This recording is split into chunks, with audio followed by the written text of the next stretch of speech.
It's the operator. And the Jackal here, and we're going to be reviewing a movie called Killer Clown from the YouTube channel Kings of Horror. Now, this YouTube channel, we've seen movies from them before, and they got a lot of hit or misses, more misses than hits. So a lot of their movies aren't the greatest, so we weren't expecting much. But it wasn't the worst movie ever. But it wasn't the best. Yeah, it wasn't the best, but it still didn't bore me. It didn't bore me to death. Did it bore you to death at all? No, not really. It was an okay movie. The only thing that I think was really wrong with it is in the movie there's a lot of little fucking details, like a lot of the fucking sound effects, and they're just overplayed and overplayed and overplayed and overplayed. Right. You can't go 2 minutes in the movie without hearing it. And it gets really annoying because nothing happens 90% of the time. It's just there. Yeah. So, and it just pisses me off because I'm trying to enjoy it and all I hear is... Yeah, there's too many sound effects that get used over and over. There's some times where it's too loud.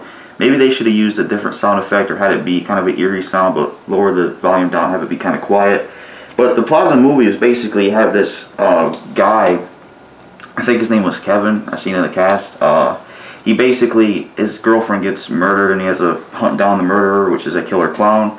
And you see him through this whole movie trying to find him. The acting in this movie is not the greatest, but it's also not the worst. I feel like, though, when Kevin's girlfriend died, like, what the fuck was that? Like, his reaction to his girlfriend dying, I mean, couldn't it have been better? It looked like he was laughing his ass off. Yeah. That's what it looked They like. must have had him watching a comedy or something, because, when it comes to actors crying at camera, I wonder how that works. Maybe they have to have him watch something really messed up to enable that crying. Some actors can just cry, just like on command. It's like, yeah. But he looked like he was just laughing. It wasn't that good. And I'm not gonna try to be too nitpicky about the kills, but I kind of wish with certain kills they would have showed him stabbing it, like when the clown stabbed his girlfriend. I wish they would have shown that, not just off camera. I think that was kind of, I don't know, a little bit cheap. Yeah.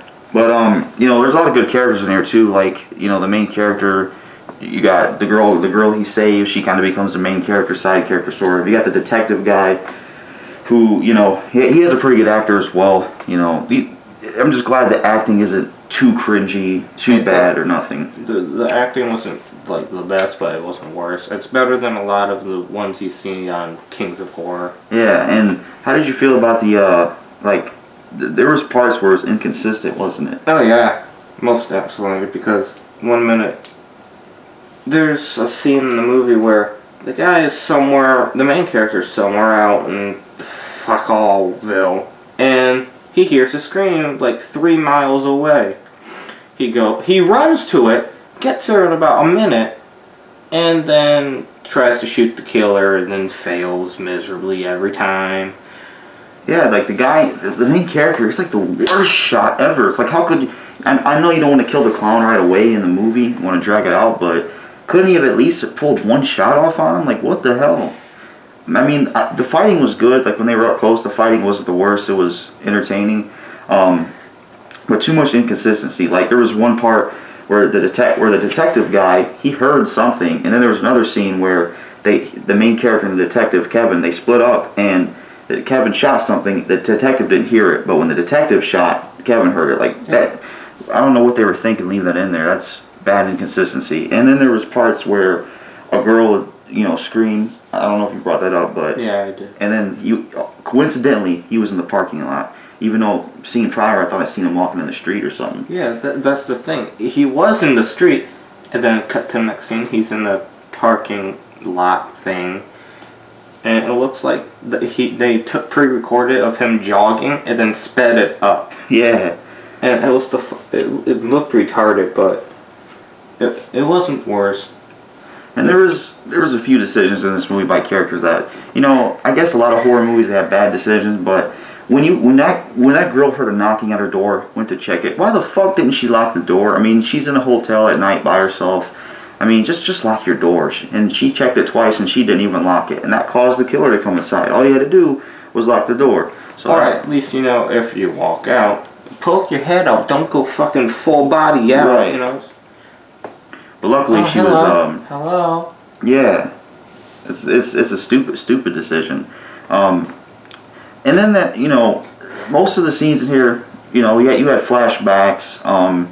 He met. I kind of, I don't know if it was necessary, but I kind of wish they would have maybe had more talking or development with the main character and the guy he got the gun with, because it's like he just comes out of nowhere, hands him a pistol, doesn't even tell him what kind of pistol it is. Maybe, I don't know, just it would be cool to see some backstory, like who the hell this guy is. It's like just some random dude. Here's a gun.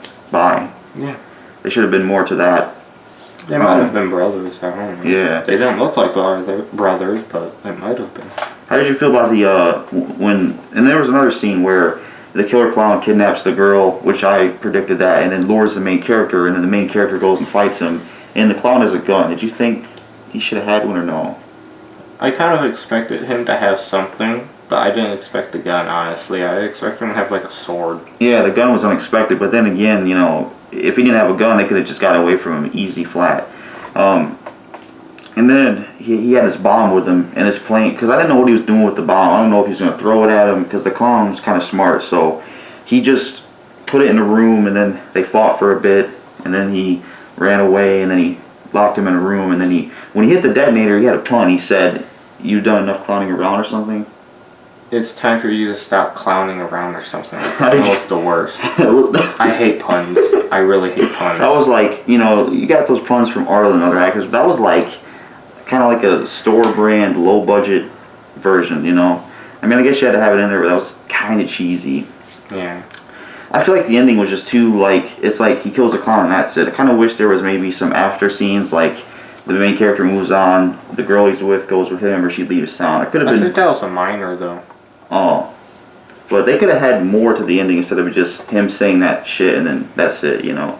And the cliche part about the entire ending of it is when everything goes boom, which I like boom. The girl comes up, hugs him like this, and it's just, that's it. That's the end of the movie. Yep. It's like, alright, so what now? What happens next? Nothing? Okay. And it's like, it was so pointless for him to have the pistol, because every time you ran into him, he mainly used his fist. He never was able to pull a shot off. And then another scene that was ridiculous to me is when he first encountered him, he was chasing him in the parking lot. I know it may have been hard to shoot at him, but you could at least try to shoot at his back while you were, you know? Yeah. No, he did once, missed, and then said, fuck it. I'm glad they showed some sort of reloading, because they could have just went dumb and had him just shoot infinite bullets. But for anything else you want to add in the review about anything else you want to say about this movie? Not really. Oh, well. Everything that's been said has been said. Well, what would you rate the Killer Clown movie? 5. Yeah, I would rate it a 5 too.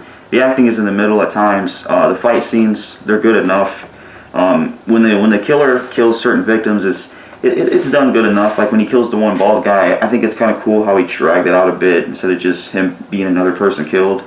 I was expecting him to survive though, because he just seemed to, every time he had an encounter, he always survived him, but then he ended up dying. But it was kind of silly. Like when the bald guy died, his face was a little bit ridiculous. Oh, it's like he couldn't fully animate a terrified look or something. It looked like they gave him $20 and said, make the most fucked face you can do. Right. Okay. What else is there? You know, the sound effects were too much, but there was some of the music I did like. I like how they added the flashbacks to make it seem like he at least cares about his girlfriend instead of just being like, well, he killed her, I'm gonna go after her. At least they added some, you know, backstory to it. I don't know. There's something you pointed out where you basically said that it seems like when they talk, it was edited in. It wasn't like on spot. It looked like it was made in another language and then voiced over. That's what it looked like to me. It could have been. It could have not been. I don't fucking know. Yeah, like at times it just seems like it was like they were lip syncing to something. That's what it seemed like at times. Yeah. But yeah, not a bad movie, not the worst. 5 out of 10. You know, if you've seen the movie, let us know what you think. It's not a complete waste of time, but it's okay enough for what it is. Not one of the worst Kings of Horror movies. If you're looking for something to bullshit around with a few friends and you have nothing else to do, it's an okay movie to watch. Just don't take it seriously. But I feel like if you had the right director and the right amount of money, this movie could be sort of a hit if you get like maybe a bigger actor for it. You know, there's plenty like Well, I think there's already a movie made of killer clowns. Oh yeah. I think so. But you know, if this movie would had more, if this movie could have been really solid though, if the acting had more work into it, you had maybe more, you know, less sound effect noise, maybe save up more money and put more money into the budget, maybe have the clown kill more people, or maybe the shots. I don't know. There just could have been things fixed in this film, but for the most part, it wasn't bad. If they were to ever remake it, what would you watch it again? That depends. Like I don't know. The same people, but they did a lot. They read reviews of it and took in consideration of things that they fucked up on. Would you rewatch it? You know, I would rewatch it just to see how they improve. So, you know, what I learned about Kings of Horror is they take low budget movies from people and they put it on their channel. But in my opinion, I just don't think you guys should call yourself Kings of Horror. You know, people who have a right calling themselves Kings of Horror is like Wes Craven, who created the Freddy Krueger stuff, the George Romero created zombie stuff. You know, people like that deserve the title, not you. You know, it's just kind of a misleading name for your channel. And the thumbnail, some of your thumbnails, I guess, are not misleading, but some are. Like, there was this one movie I saw where Mulava Zombie Killer, hot Asian chick on the cover. You click on it, it's some retarded chick who... Wait, it's a chick? Yeah. I thought that was a guy or a really fat kid. Nope. Obsessed with candy or something. Oh. But, you know, if the people who made this movie are watching this, you didn't do a terrible, completely horrible job. Just, if you ever remake this or make another movie, just don't have too much sound effect noise. Work on your acting. And if you do put sound effects, actually lower it. Don't make it louder than the entire fucking movie. And make sure to put, like, you know, as much work as possible into the acting. Make sure the effects of the guns are good, because you probably didn't see this, but when the clown was shooting that assault rifle, some of the bullets looked like they were just, when they hit the wall, it looked like it just didn't look that good. It looked like They tried. Yeah, they tried at least. For trying, I put 10 out of 10. They tried. So just work on the acting, you know. They probably can't even understand us. They might be able to because the main character spoke English, but just work. Again, voiceover. Oh yeah, voiceover. I don't know. We don't know if it's officially voiceover or not, but just improve the acting, put some more budget into it, maybe have more development with certain characters. Put like $40 into more budget, maybe Yeah. you'll be fine. And I know we're going on too long, but I want to talk about one more thing. The location they used. How did you feel about the locations they used for this? The locations were pretty repetitive, but I didn't mind it because it was kind of set into one area, not like, alright, the killer clown hit right here, and then over there, then like 25 miles way over there. It was all kind of in the same area, same local area. I kind of liked that part. That's the only plot part that I liked. Yeah, it was like a big hotel area, but we've seen the parking lot a little bit too much. I did like how they went to that stadium. That wasn't a bad area, but the hotel part was used a little bit too much. But, you know, overall, not a bad movie. Check it out. Yep.